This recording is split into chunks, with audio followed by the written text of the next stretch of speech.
you shouldn't fear money. I think there's a lot of people who are very scared with money, and they hold on to it, and they're very fearful with it. And they say scared money doesn't make money, and scared people don't conquer the world. And I mean, if someone were to go to your website and decide to sign up, I don't even know how much your products cost or whatever. This is the thing. We don't sell a single product. Okay. We don't sell. We try and give free advice to help as many people level up as possible. Amazing. It's a similar, Yeah, beautiful. Yeah. Well, then I'll talk about myself, right? So there are people like who will look at my online school and they'll go, "That's $49 a month," and they're scared. And I'll sit and say, "You're so fearful over $49 a month. Your chance of getting rich are absolutely zero. Keeping that $49, the chance of it ever changing your life is 0%. So why are you scared to try? It's insane." I think the problem is a lot of people get into the saving habit, and the problem is, and what I try to get over to people, there's a limit to how much you can save, period. Yep.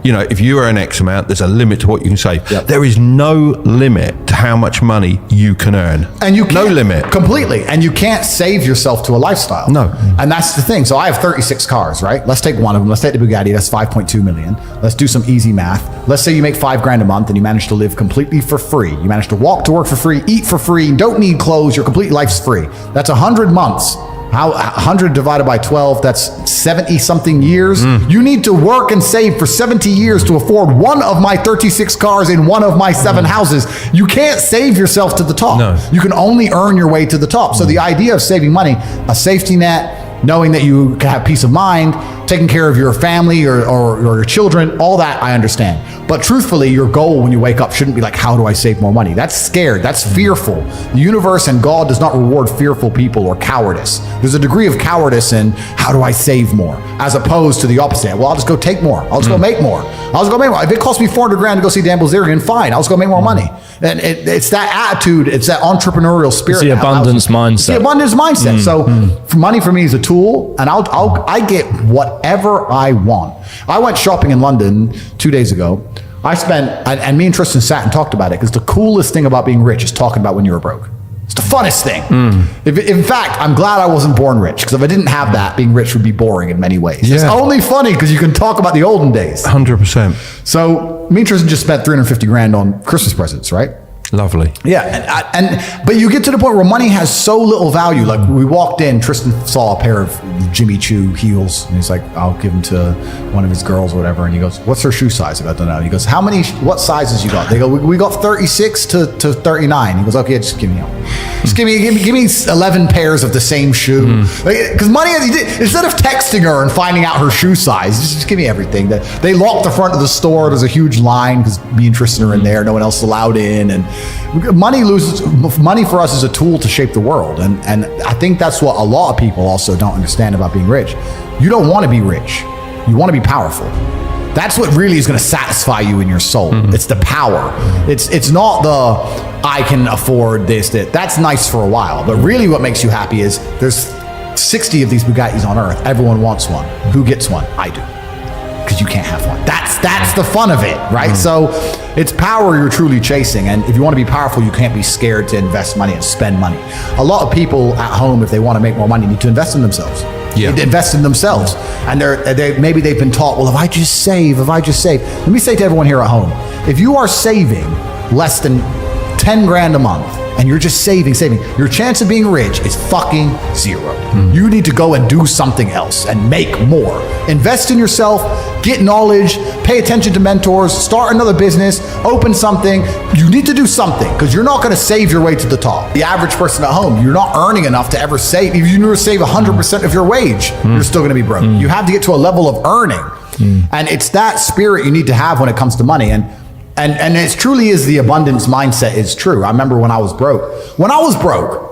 I thought everyone was broke. You do. Because I was broke. 100%. And then you get rich and you start thinking, shit, everyone has money. Every supercar I want is sold out. Every diamond watch I want is sold out. The private jet charters are full. The yachts are full. Like, as soon as you get rich, you start Who are all these people that got money? Who are they? I was just in Dubai, and my houses are being built. They're going to be completed this year. I bought a bunch of them off plan, so I decided to rent. And I rented a house on the Palm, and it was $25,000 a day, and I rented it. And I'm sitting there, and the landlord comes and goes, "I just got an offer for $35,000 a day. You need to leave." And I go, "Okay, well, I'll pay $40,000 a day." And then he came back and goes, the guy's offered $50,000 a day for a year. And I'm like, who am I even in a bidding war with? And I just left. I was like, you know what? Take it. I'll get another one. But like, there's people out there with money like you couldn't fucking fathom. There is so much money in the world. So you do get to a level of wealth. Another time it hit me, I was at Monaco. I was sitting around dinner in Monaco after, it was on a car rally, funnily enough. And there's like 10 of us. And I just looked around the table by coincidence and I saw everyone's wearing a nice watch. And I thought, when I was broke, the idea, if someone told me they had 30 or 40 grand in the bank, I thought they were doing good. Now I'm sitting at a table, everyone's wearing a $100,000 watch. Nobody gives a fuck. It's just like, there's levels to the game. And when you get up to the top, you realize there's money everywhere. The abundance mindset, there are so many rich people. So if you're not where you want to be financially, I hope this pisses you off, because I'm telling you to annoy you, that you're sitting there struggling to pay your bills. There are people out there making so much money you couldn't possibly fathom, who have anything they want all of the time. And you may sit there and go, oh, but they're miserable. A lot of them aren't. Trust me, they're having a great time. So you need to make a bunch more money, because there's money everywhere. So what do you think of Monaco? Because that's really, in a way, the old Dubai, but it's fighting back a little bit. Yeah, it was the old Dubai, but I think people are losing faith in it. Really? Okay. Yeah, I think because it's so restricted in size, isn't it? It's restricted in size, and also I think because obviously they have heavy influence in the European Union and France. They pretend they don't, but they do. And I think for a lot of nationalities, it's still scary to put your money there. Yeah. Dubai is safe for everybody. Dubai does not discriminate. If you come and you obey our laws, and you obey our rules, and you respect our religion and respect our society, everybody is welcome. And that's how a country should be. It's actually truly beautiful that Dubai is, United Arab Emirates as a whole, I think it's 80% of people are immigrants. Think about it. It's amazing, isn't it? 80% immigration with no crime, no homelessness, no drugs. And immigration's a good thing and seen as a good thing, obviously. But it's a good thing because people respect the country. This is what the problem the West has. If you walk into somebody's house and it's a shithole, you're not going to be worried about taking your cup away because the place is a shithole. If you walk in and it's pristine, you're going to pick up your cup when you go to the bathroom, right? So you can say, where's the coaster? Completely. So because no one respects this place, people just turn up and just abuse it. Whereas everybody respects the UAE, which is why immigration's been so fantastic. Well, we'd like to come out and see you when you're out there as well. So we'll drop you the nod when we're out there. I was looking forward to January. As much as it's a pleasure to have you here, I was looking forward to January for sure. There should be room in the villa. We'll be okay. Sounds good. That'd be awesome. Do you think it's a good idea to set such high goals, particularly for the average Joe? Yeah. Because what we find is quite often they set these goals and they fall short, and then they, I don't want to say the word feel depressed, but they feel that they're not able to get there. Yeah. I mean, social media and the world as a whole is now setting unrealistic goals for people, whether they like it or not. Because it's everyone's airbrush lifestyle. Completely. It's very hard now to be a man in the world and not have unrealistic expectations. If you're anywhere on the internet, you're seeing a whole bunch of crypto 19-year-olds pushing fucking cars and doing all this shit. So yeah, your expectations are gonna be ridiculously high. So I think people who get demotivated because they don't quite hit where they want to get just need to be more realistic about it. And like I said, you need to get a piece of paper or understand on a scale of 1 to 10 and say, how stressed do I want to be? How much pressure do I want to feel like I'm under? How much can I take? And be honest with yourself. I know I can handle it. I'm a professional. I've had 87 professional world champion fights. I've been there. I've been in the dressing room about to go fight a dude who just killed his last opponent. Like, I understand pressure. Most people don't. So you have to sit and go, how much pressure can I really take? Between 1 and 10. Well, let's say it's a 6 or a 7. Okay. And then you have to work out an income that reflects that, and that should be your goal, and be happy with it. People sit there and go, yeah, I want to be as rich as Tate. I want to be top cheetah. Most of you, the reason you're not here is because you couldn't do it. I could hand my life over to a bunch of people, even as it is completed. And they couldn't do it. They couldn't live it. They couldn't live it. They just fucking Is that because they want that safety net as well? Do you think that's an aspect that allows you to push to the level you have? Well, there's equal and opposite forces in the world. Everybody wants to glitz and glamour. Nobody wants equal and opposite force. There's no such thing as, there's a whole bunch of good with the fame. There's a whole bunch of bad with the fame. There's a whole bunch of good with the money. There's a whole bunch of bad with the money. So that's how it goes. I wanted this life. This is exactly what I want. It makes me happy. But there's a whole bunch of people who would not be happy in my position just because of the amount of pressure they're under.